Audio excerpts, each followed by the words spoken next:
All right, how about the fifth book of the Bible? The letter Hey is connected to the fifth book of the Bible. What's the fifth book of the Bible? Deuteronomy, that's right. And Deuteronomy is the second telling of the Ten Commandments and the Torah instructions to the second generation Israelites right before they go into the Promised Land. This is the book that recaps to the next generation right before they gain their inheritance. Here is the commandments. The commandments, if kept, bring grace, unmerited favor, because they didn't deserve the favor to go into the Promised Land. This is what he said: if you keep my commandments, I will give you grace. The fifth book of the Bible is all about Yahweh's people inheriting the land and finally obtaining the grace that they had been waiting for since Egypt, 40 years earlier. And by the way, on that particular topic, how many of you realize, just practical application here, there's a message here. Did you know that the previous generation did not get to go into the land? The parents messed up and cursed. They were cursed because they refused to have faith. It wasn't that they disobeyed the commandments of God. That was by default a direct result because of their lack of faith. What is faith? Faith is Shamah. You see, in Hebrew, we have a much more depth in the language. So in Christianity, we would say, well, what is faith? And I'm going to do a teaching on Emunah and what faith really is. But the truth is, in Christianity, it's ambiguous. I mean, what is faith? Is it works? Is it belief system? Is it creeds? Is it doctrine? What is it? What is faith? In Hebrew, it's very simple. Faith is hearing what Yahweh says and doing it. That is faith. Where did the Israelites go wrong? They would not have the faith to believe God. Who's a righteous man in the Scriptures? What's his name? Of all men, who was the most righteous? According to the Scriptures, he was called a righteous man. Abraham was a righteous man. Why? Because he believed. What does believe mean in Hebrew? Shema, to hear and obey. Yahweh said, get up from your land and go to the land I will show you. Okay, not a problem. How many of you, if you had a dream and God came to you and said, I want you to pack up your stuff, move and leave right now, tomorrow morning, as soon as you wake up? That would be a difficult thing. Well, what about all the details?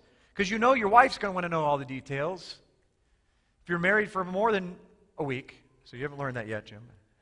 But they want to know details, and we want to know details. But Yahweh doesn't care about details. He doesn't need to tell us details. What He needs to tell us is just to obey me. I know what's best for you. Faith starts by believing. Believing is proved by what we do. This is why James says, show me a man that has faith by what he says, and I will show you my faith by what I do. Because I'm a Hebrew. You Greeks don't understand. That's philosophy, the idea of just believing in God. Even the demons do that, and they shudder.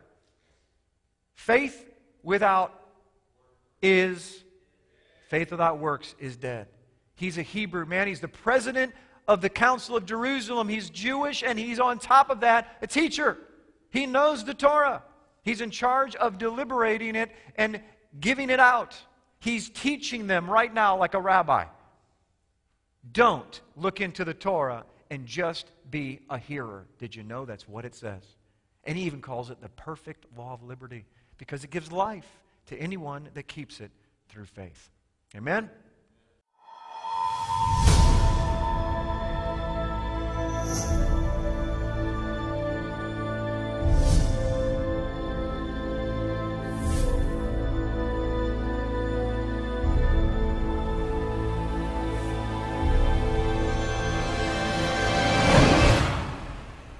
Come and join us as we travel back in time 4,000 years ago to discover exactly where the holidays of Christmas, Easter, and even Valentine's Day come from.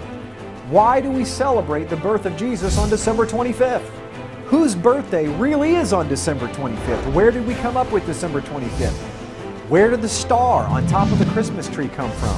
Where did the Christmas tree itself come from?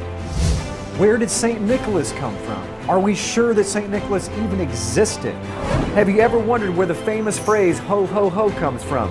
It comes from the late 1600s when they used to have plays, and before the devil would come on stage, he would announce himself by saying, ho, ho, ho. Did you know that original Santa's elves weren't little guys that made toys? They were Krampus demons that would punish the children if they weren't good for that year, while St. Nicholas would give them gifts if they were good.